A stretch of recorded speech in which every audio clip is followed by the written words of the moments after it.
Welcome to square talks. నేను దీప్తి. ఈరోజు స్టూడియోలో సీనియర్ సైకాలజిస్ట్ పి. శ్రీనివాస్ గారు మనతో పాటు ఉన్నారు. Hello sir. హలో. నమస్తే సార్. నమస్తే.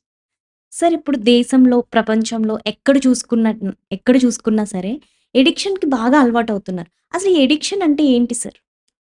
సో, ఫస్ట్ పాయింట్ ఏంటంటే ఎడిక్షన్‌లో మనకి టైప్స్ ఉంటాయి. ఫస్ట్ ఏంటంటే సబ్‌స్టెన్స్ ఎడిక్షన్ ఒకటుంటుంది. 2 నాన్ సబ్‌స్టెన్స్ ఎడిక్షన్ ఒకటుంటుంది. సబ్‌స్టెన్స్ ఎడిక్షన్ అంటే మనకి ఇప్పుడు టొబాకో కానివ్వండి, హ్మ్. లేకపోతే ఆల్కహాల్, హ్మ్. డ్రగ్స్ ఇప్పుడున్నటువంటి గాంజా గాని ఇటువంటివన్నీ గూడా ఈ కోవలోకొస్తాయి. ఓకే. సో, బిహేవియరల్ ఎడిక్షన్ అంటే ఏంటంటే ఇంటర్నెట్ ఎడిక్షన్ కానీ, లేకపోతే gambling addiction, gaming, porn addiction ఇటువంటివన్నీ గూడా బిహేవియరల్ ఎడిక్షన్‌లోకొస్తాయన్నమాట. సో, అసలు ఎడిక్షన్ అంటే ఏంటంటే, దీనికి తెలుసుకోవాలంటే ఒక చిన్న స్టోరీ చెప్తాను నేను. హ్మ్. ఏంటంటే, మామూలుగా వరదలొస్తూ ఉంటాయి గదా! వరదలొచ్చినప్పుడు ఒక 2 కుటుంబాలను కాపాడే టైంలో బోట్స్ ఇవి వస్తా ఉంటాయి. హ్మ్. సో, ఇద్దరు ఫ్యామిలీస్ మొత్తం వెళ్ళిపోయినాయి. కానీ ఆ కుటుంబంలో హస్బెండ్స్ ఇద్దరే ఉన్నారు. వాళ్ళకి సరిపోలేదు. 2 చెట్లెక్కారు వాళ్ళు. హ్మ్. ఆ చెట్లెక్కి అలా చూస్తున్నారు. పైనుంచి బోట్ నుంచి ఏదైనా ప్యాకెట్స్ ఏదైనా పడతాయేమో చూస్తున్నారు. పడట్లేదు. హ్మ్. సో, కింద నుంచి ఏమన్నా బోట్స్ వస్తాయేమో అనుకుంటున్నారు. బోట్స్ రావట్లేదు. సో, అలా వన్ డే అంతా వెయిట్ చేశారు. హ్మ్. ఆ వెయిట్ చేసిన తర్వాత ఏమైందంటే సడెన్‌లీ ఒక ప్యాకెట్ లాగా వస్తుంది. హ్మ్. సో, ఫస్ట్ అతను ఏం చేశాడంటే ఆ ప్యాకెట్ కోసమని ఈదుకుంటూ ఎళ్ళాడు. ఓకే. కానీ వదిలిపెట్టట్ల. రెండో అతను అంటున్నాడు, "ఏమైంది? ఏమైంది?" అనంటే, "ఇది ప్యాకెట్ కాదు ఎలుగుబంటిది. హ్మ్. గట్టిగా పట్టేసుకుంది" అని చెప్పి. "మరి దాన్ని కొట్టేసి విడిపించుకొని రా బయటికి" అనంటే, "నేను విడిపించుకొని వద్దాం అనుకుంటున్నాను గానీ, అదే. అది నన్ను గట్టిగా పట్టేసుకుంది" అని అంటాడు. హ్మ్. సో, అంటే ఈ స్టోరీలో బట్టి మనకు తెలుసుకోవాల్సిందేంటంటే, ఎడిక్షన్ అనే దానికి డెఫినిషన్ ఏంటంటే, ఫస్ట్‌లో అలవాటయినప్పుడు ఎలా ఉంటుందంటే, యూజ్ చేసే టైంలో లేతే కొంచెం ఎక్కువగా యూజ్ చేసే టైంలో ఈజీగా వదిలేస్తానులే అని అనుకుంటారు. హ్మ్. కానీ ఎప్పుడైతే దానికి లోపలికెళ్ళినప్పుడు ఏమవుతుందంటే, ఎంత వదలాలనుకున్నా గూడా దాన్ని వదిలిపెట్టే పరిస్థితి లేదు. వీళ్ళు వదిలిపెట్టాలనుకుంటారు. కానీ అది మాత్రం గట్టిగా పట్టేసుకుంటది. So, okay. ఆ గట్టిగా పట్టేసుకున్నప్పుడు వీళ్ళకి ఎక్స్‌టర్నల్‌గా హెల్ప్ కొంత అవసరం అవుతుందనమాట. హ్మ్. సో, ఇదే ఎడిక్షన్. సో, ఇప్పుడు మనకేంటంటే సబ్‌స్టెన్స్ ఎడిక్షన్ అనేది ప్లస్ బిహేవియరల్ ఎడిక్షన్ అనేది 2 టైప్స్ ఉంటాయి గాబట్టి, ఈ టైప్స్‌లో మనము ఏ ఎడిక్షన్‌కి అతనున్నాడు, హ్మ్. ఈ క్లయింట్ లేదా పేషెంట్ ఏ ఎడిక్షన్‌కి ఉన్నాడనేది చూసుకొని, దాన్ని బట్టి మనము కౌన్సెలింగ్ గాని, లేకపోతే ట్రీట్మెంట్ గాని బేస్డ్ ఆన్ మైల్డ్ స్టేజ్‌లో ఉన్నాడా, లేకపోతే సివియర్ స్టేజ్‌లో ఉన్నాడా, మోడరేట్ స్టేజ్‌లో ఉన్నాడా అనేది మనం చూసుకొని, అది హ్మ్. బిహేవియర్ ఎడిక్షన్ సంబంధించిందా, లేకపోతే సబ్‌స్టెన్సా అనే దానికి, లేకపోతే బోతా హ్మ్. అనేది చూసుకొని, దాన్ని బట్టి మనం ట్రీట్మెంట్ అనేది చేస్తా ఉంటాం అన్నమాట. ఆ మనిషి అసలు బలమైన కారణం ఉంటుందంటారా సార్? ఈ ఎడిక్షన్ అవ్వడానికి బలమైన కారణాల వల్లే అవుతాడంటారా? ఖచ్చితంగా అండి. రీజన్ లేకుండా ఏదైతే ఉండదు. హ్మ్. ఇప్పుడు మనకేంటంటే మనం అనుకుంటాం ఏంటంటే, ఎడిక్షన్ అనే దాంట్లో ఏమి లేదు. హ్మ్. ఏదో అతను సరదాగా వెళ్ళిపోతున్నాడు అనుకుంటాం గానీ, ఇప్పుడు, ఇప్పుడు ఈ టైంలో మనం పాయసం తాగామనుకోండి, రేపు ఇదే టైంలో పాయసం తాగకపోతే నేను చచ్చిపోతానని అనం గదా! అవును. లేతే మిక్స్చర్ తిన్నామనుకోండి, ఇంకా ఈ టైంలో మిక్స్చర్ నాకు ఎవ్రీడే కావాల్సిందే లేకపోతే నేను చచ్చిపోతాను అనం గదా! హ్మ్. సో, ఎడిక్టివ్ మెటీరియల్‌లో అయితే ఆ ఎడిక్టివ్ ప్రాపర్టీస్ అనేది ఒకటుంటుంది. సో, అదొకటి. రెండోదేంటంటే బిహేవియరల్ ఎడిక్షన్‌లో మనకి వచ్చేసేటప్పటికేంటంటే, ఆ పర్టిక్యులర్ బిహేవియర్ చేస్తున్నప్పుడు అతనికేంటంటే కొంత ఇప్పుడు ఓపెన్‌గా చెప్పాలంటే ఇప్పుడు మనం హ్మ్. విపరీతమైన స్ట్రెస్‌లో ఉన్నాం. హ్మ్. ఫైనాన్షియల్ స్ట్రెస్ అయినా, ఫ్యామిలీ స్ట్రెస్ అయినా అన్నీ స్ట్రెస్‌లో మధ్యలో ఉన్నాం గాబట్టి, ఇంత వర్క్ చేసిన తర్వాత మనమేంటంటే కొంచెం ఫోన్‌లో షార్ట్స్ ఇట్లా చూసుకుంటే కొంచెం రిలీఫ్ వస్తుంది మనకి. హ్మ్. మనం అలా రిలీఫ్ పొందుతాం. కానీ ఈ పర్టిక్యులర్ పాయింట్ ఆఫ్ అడిక్షన్‌కి గురైనటువంటి పేషెంట్స్ కానీ, క్లయింట్స్ కానీ హ్మ్. వాళ్ళకి కొంచెం దమ్ము కొడితే బావుండు. లేతే కొంచెం ఒక క్వార్టర్ ఏసుకుంటే బావుండు. హ్మ్. లేతే ఒక జాయింట్ తీసుకుంటే బావుండు గాంజా. హ్మ్. లేపోతే కొంతసేపు ఆ వీడియోస్ చూస్తే బావుండు. ఇలాంటి ఫీలింగ్‌కెళ్ళి అక్కడ వాళ్ళు రిలీఫ్ అనేది, రిలాక్సేషన్ అనేది పొందుతారు. సో, ఫస్ట్ పాయింట్ ఏంటంటే వాళ్ళకి స్ట్రెస్. సో, రెండోదేంటంటే పీర్ ప్రెషర్. ఇప్పుడు పీర్ ప్రెషర్ అనేది టోటల్‌గా ఎక్కువైపోయింది. అంటే ఇప్పుడు ఫ్రెండ్స్ అవ్వచ్చు, అదే ఏజ్‌లో ఉన్నటువంటి నైబర్స్ అవ్వచ్చు, ఇంకెంతమందైనా సరే వాళ్ళు ప్రెషర్ చేస్తూ ఉంటారు. ఇది బావుంటుంది. ఒకసారి టేస్ట్ చెయ్యి. లేపోతే ఈ బిహేవియర్‌లోకి వెళ్ళు. లేతే ఈ వీడియోస్ చూడు. బావుంటది అని జెప్పేసి పీర్ ప్రెషర్ అనేది ఒకటి విపరీతంగా ఉంటుంది. అదొక రీజన్. మూడోది ఎక్స్‌పెరిమెంటేషన్. ఎక్స్‌పెరిమెంటేషన్ అంటే ఇప్పుడు కొత్త సినిమా రిలీజ్ అయింది. సో, అదెలా ఉంటుంది? చూద్దాం. ఒకసారి చూద్దాం, ఒకసారి చూద్దాం అనే ఒక ఫేవర్ అనేది సొసైటీలో ఉంటుంది గాబట్టి, దాంట్లోనే వీళ్ళు బతుకుతున్నారు గాబట్టి, ఇదెలా ఉంటుందో ఒకసారి చూద్దాం. ఇదెలా ఉంటుందో ఒకసారి చూద్దాం అని అంటా ఉంటారు. హ్మ్. నేను జనరల్‌గా అవేర్‌నెస్ క్యాంప్స్‌కి వీటికెళ్ళినప్పుడు ఏం చెప్తూ ఉంటానంటే, ఇప్పుడు ప్లగ్‌లో వేలు పెడితే మనకి షాక్ తగులుతదో లేదో చూద్దాం అనుకున్నాం అనుకోండి. ఆటోమేటిక్‌గా అది ఇంక చూసేదేముండదు. అవును. తర్వాత ఇంకా విక్టిమ్ అయిపోవటమే, బాధితుడైపోవటమే. అట్లాగే ఈ గాంజాకి ఇప్పుడు ఎళ్తున్న వాళ్ళు ఏదైతే ఉన్నారో వీళ్ళు చూద్దాం అని జెప్పేసి ఎళ్తే గనక, హ్మ్. చూద్దాం అనుకునే దాకానే మన చేతిలో ఉంటుంది. తర్వాత మనకి ఉండదు. కాబట్టి ఇప్పుడున్నటువంటి టీనేజర్స్ కానీ, యంగ్‌స్టర్స్ కానీ నేను చెప్తుందేంటంటే, డ్రగ్ అడిక్షన్ అయ్యేది ఓకే. అడిక్షన్ అయిన తర్వాత ట్రీట్మెంట్స్ అవి ఉన్నాయి దానికి చెప్తాను. కానీ prevention is better than cure అంటారు కదా మనం. హ్మ్. సో, రోగం వచ్చి దాన్ని తగ్గించుకోవటం కంటే కూడా హ్మ్. బిఫోర్ ఎవరైతే అడిక్ట్ అయ్యి ఉన్నారో వాళ్ళ పిల్లలు ఉంటారు గదా! అవును. వాళ్ళని ముందుగానే మనం ప్రివెన్షన్ చేసుకునే దిశగా మనకి గవర్నమెంట్ సైడ్ నుంచి కానీ, మా డీ అడిక్షన్ సెంటర్స్ నుంచి కానీ చాలా అవేర్‌నెస్ క్యాంప్స్ అనేది కండక్ట్ చేస్తున్నాము. సో, కండక్ట్ చేస్తూ ఏం చెప్తుంటామంటే వీటిలికి సంబంధించిన నష్టాలేంటి? అసలు కారణాలెలా ఉంటాయి? ఇప్పుడు మీరు అడిగిన ప్రశ్న ఏంటంటే కారణాలేంటని. కారణాలంటే జెనెటికల్ రీజన్స్ ఉంటాయండి. ఇప్పుడు తాత తాగుతున్నాడు. తండ్రి తాగుతున్నాడు. సో, మనవడు ఆటోమేటిక్‌గా జీన్స్ అండ్ డీఎన్ఏ అండ్ క్రోమోజోమ్స్‌లో ఇవి ఒకటి ఉంటాయి. హ్మ్. ఫ్యామిలీ ట్రీలో ఉంది కాబట్టి. ఏవైతే మనకి లక్షణాలంటారు గదా! హ్మ్. అలా వంశపారంపర్యంగా ఒకటి జెనెటికల్ లక్షణాలు ఒకటుంటుంది. సో, అతను ఈజీగా దానికి ప్రోన్ అయ్యే అవకాశం, దాని వైపుకి గురయ్యే, ఆకర్షితమయ్యే అవకాశం ఉంది. హ్మ్. 2 బలమైనదేంటంటే ఎన్విరాన్మెంటల్. ఓకే. ఎన్విరాన్మెంటల్ ఫ్యాక్టర్స్ అంటే మనకి ఇంతకుముందు చెప్పినట్టుగా క్యూరియాసిటీ ఒకటి లోపల డెవలప్ అవుతుంది. నలుగురు, ఐదుగురు చూస్తుంటారు. వాళ్ళందరూ మిమ్మల్ని కలుపుకోవాలి. ఆ 10 మందిలో మిమ్మల్ని పిలిచినప్పుడు వాళ్ళ దగ్గరికి ఎళ్ళకపోతే వాళ్ళు మిమ్మల్ని రేపొద్దున మీకు అవసరం ఉన్నప్పుడు వాళ్ళు ఆదుకోరేమో అనేటటువంటి పరిస్థితుంటుంది. హ్మ్.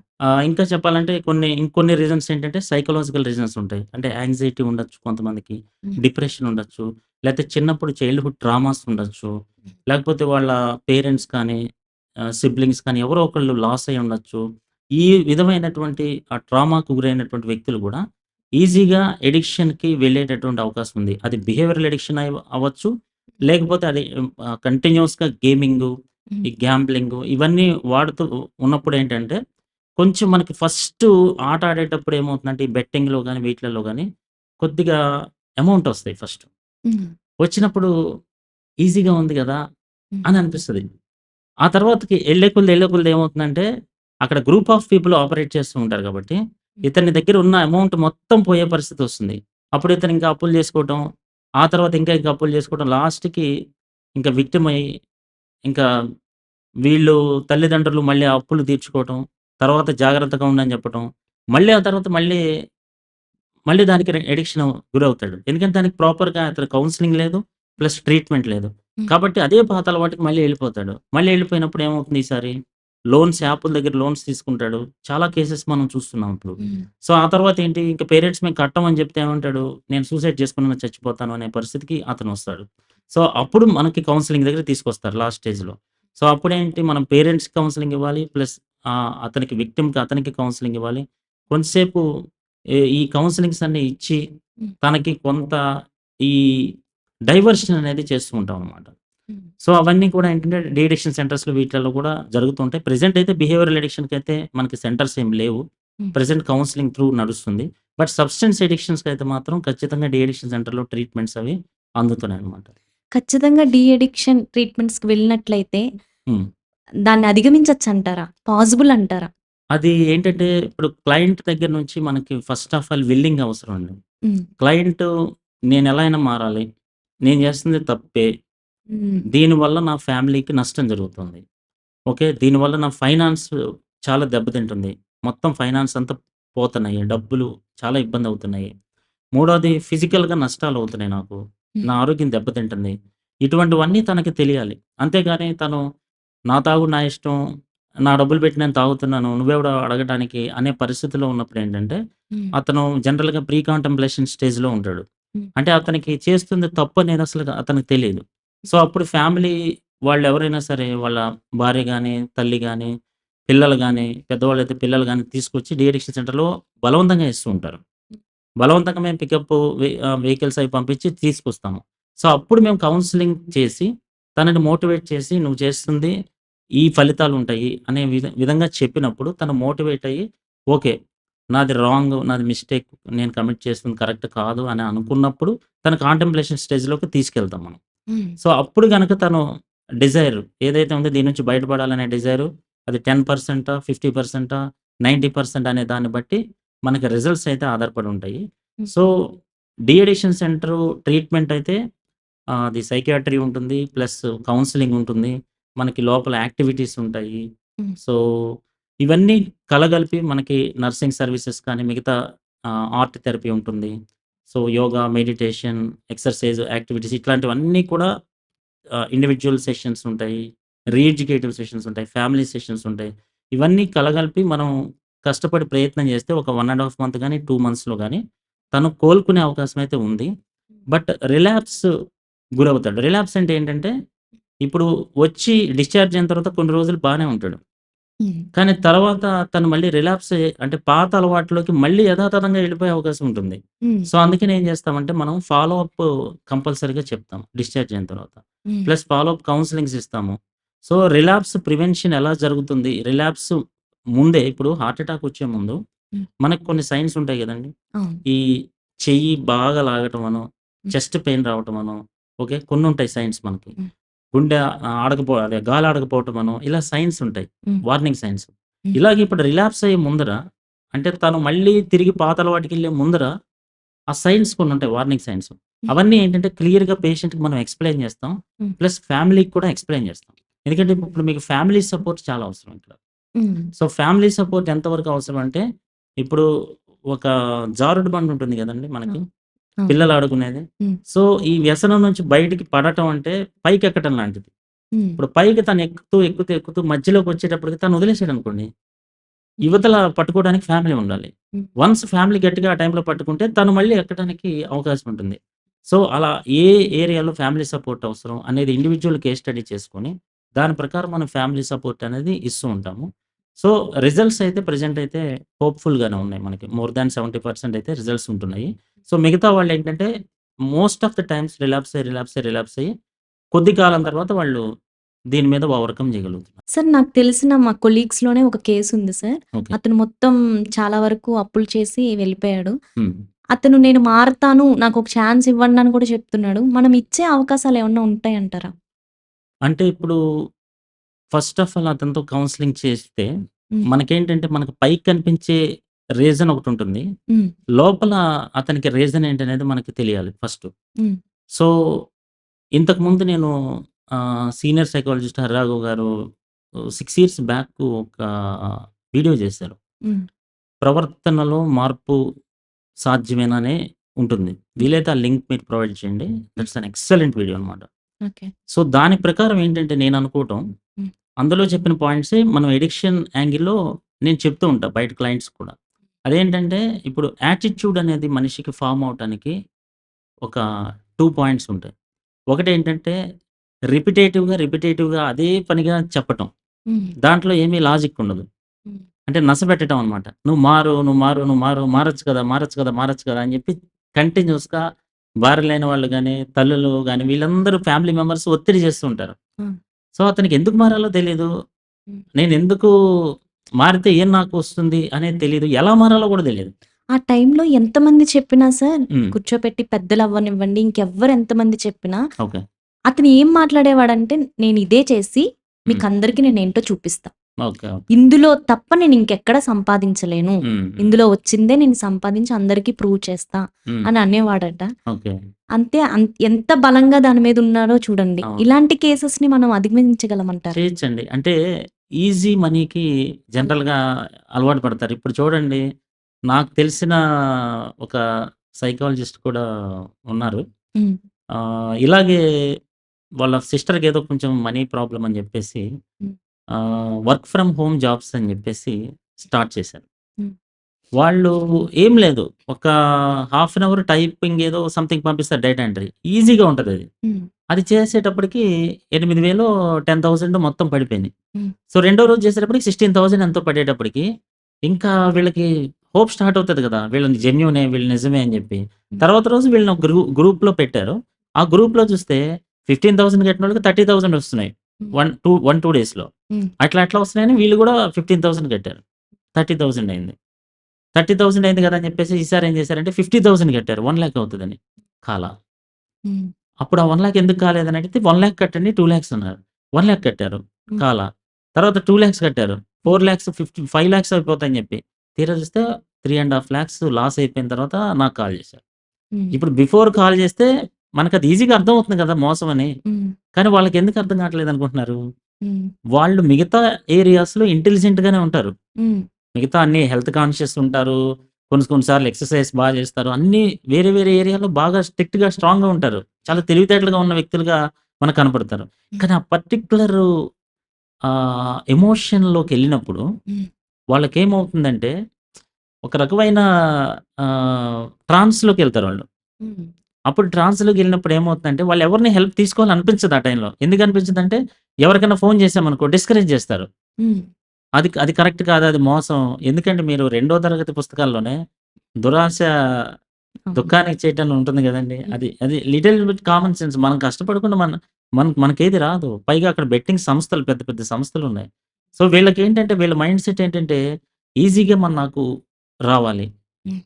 నాకు కష్టపడకుండా నాకు వచ్చేయాలి అనే మైండ్ సెట్‌లోకి వెళ్ళిపోతారు. సో, కొంతమందికొస్తున్నాయి గదండీ అనంటే, కొంతమందికొస్తున్నాయనేది మనం కేస్ స్టడీ చూసుకోవాలి. ఒక 10 ఇయర్స్ స్పాన్‌లో వాళ్ళకెంత లాసయ్యారు? ఎంతొచ్చినియి? అనేది మనకేం తెలీదు. హ్మ్. కాకపోతే most of the cases 90% above ఏంటంటే లాసే అవుతున్నారు. హ్మ్. సో, వీళ్ళకేంటంటే మనం కొంతసేపు కూర్చొని, అసలు వాళ్ళు ఏ కారణం వల్ల అలా మాటి మాటికి బెట్టింగ్‌కెళ్తున్నారు? హ్మ్. సో, వాళ్ళ చైల్డ్‌హుడ్ ఎలా ఉంది? వాళ్ళకి సంబంధించినటువంటి ఎన్విరాన్మెంట్‌లో ఎలా ఉంది? వాళ్ళు దేనివల్ల మోటివేట్ అవుతున్నారు? ఇటువంటి విషయాలన్నీ కూడా కూర్చొని మాట్లాడి, దీనివల్ల మనకు లాభం ఏంటి? ఇది మానేస్తే కలిగే లాభం ఏంటి? సో, ఇవన్నీ కూడా కూర్చొని మనం గనక స్టడీ చేసి ఇండివిడ్యువల్‌గా కొన్ని సెషన్స్ ఆఫ్ కౌన్సెలింగ్ త్రూ తీసుకుంటే గనక డెఫినిట్‌గా బిహేవియర్ అడిక్షన్ నుంచి మార్చొచ్చు విత్ ఫ్యామిలీ సపోర్ట్. ఓకే. ఇప్పుడు బ్యాంక్ అకౌంట్స్ అన్నీ క్లోజ్ చేసేసి, హ్మ్. ఆడే హ్మ్, ఆడే విధానమే లేకుండా చేసి, హ్మ్. సైకియాట్రిక్ దగ్గరికి వెళ్ళకుండా, హ్మ్. ఎటువంటివి ట్రీట్మెంట్స్ తీసుకోకుండా హ్మ్. వాళ్ళని అధిగమించగలమంటారా? అంటే ఇప్పుడు ఇండివిడ్యువల్‌గా చూడాలండి. యాక్చువల్‌గా కేసు మనము క్లియర్‌గా చూస్తే గనక హ్మ్. ఆహ్, ఇప్పుడు అంతకుముందు నేను చెప్పాను కదా! ఒక లింక్ మార్పు హ్మ్. గురించి చెప్పిన లింక్‌లో మీకక్కడ చూస్తే దాంట్లో ఏమేముంటాయంటే ఆ పర్సను హ్మ్. సైకలాజికల్ ఇష్యూ తోటుందా? హ్మ్. లేతే బయలాజికల్ ఇష్యూ తోటుందా? లేతే సైకియాట్రీ ఇష్యూ తోటుందా? ఎన్విరాన్మెంట్ ఎక్కువ ఎఫెక్ట్ చేస్తుందా? సో, ఏంటి అనేది మనకు క్లియర్‌గా తెలియాలి ఫస్ట్. ఓకే. సో, ఇంతకుముందు చెప్పినట్టుగా మనం యాటిట్యూడ్ ఫార్మ్ అవ్వటానికి ఒకటి రిపిటేటివ్‌గా మనం కంటిన్యూయస్‌గా నసపెట్టి లేకపోతే రిపిటేటివ్ చేసి రిపిటేషన్ అనేది మంచిదే. హ్మ్. ఒక సబ్జెక్ట్ మనం విన్నాము. మళ్ళీ దాన్ని రిపీట్ చేసుకోవడం అనేది మంచిదే.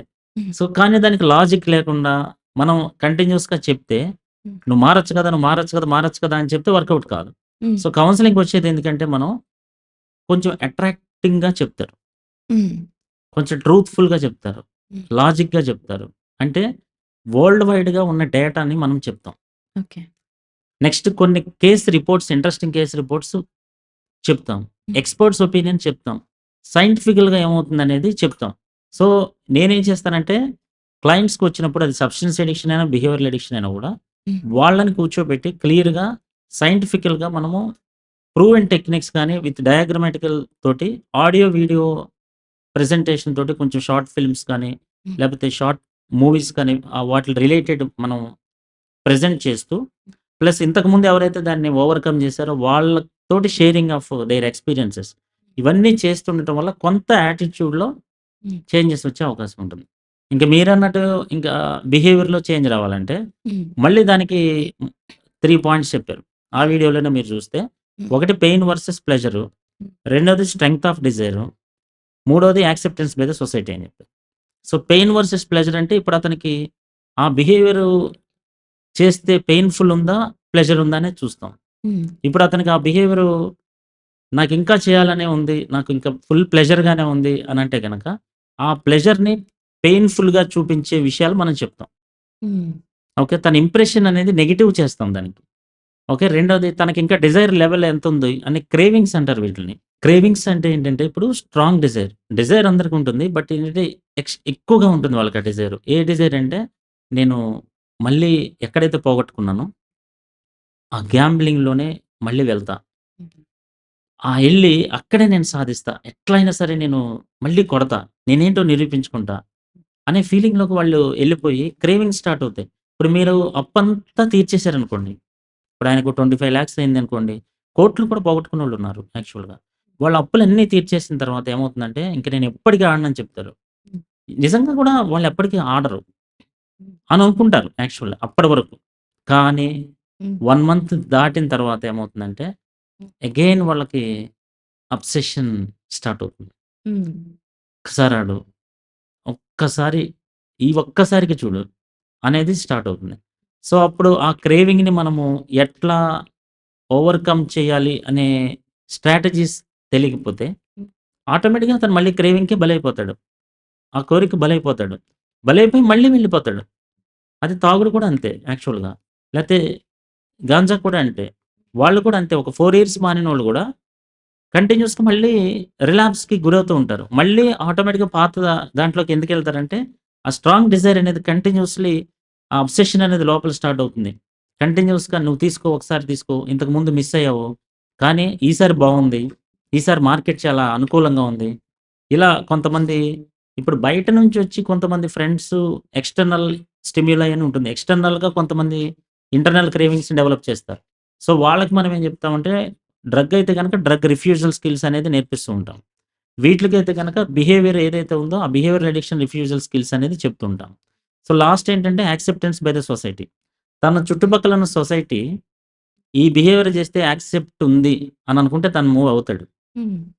లేదు నాట్ యాక్సెప్టెడ్ అనేది గనక ఉందంటే గనక తనకు మూవ్ అవ్వకుండా మానేస్తాడనమాట. Thank you sir. మీ విలువైన సమయాన్ని మాకందించినందుకు, ఇంత మంచి సమాచారాన్ని అందించినందుకు ధన్యవాదాలు. Thank you. చూసారు కదండీ! మరికొత్త సరికొత్త విశేషాలతో మళ్ళీ మీ ముందుంటాం. అంతవరకు సెలవు. నమస్తే.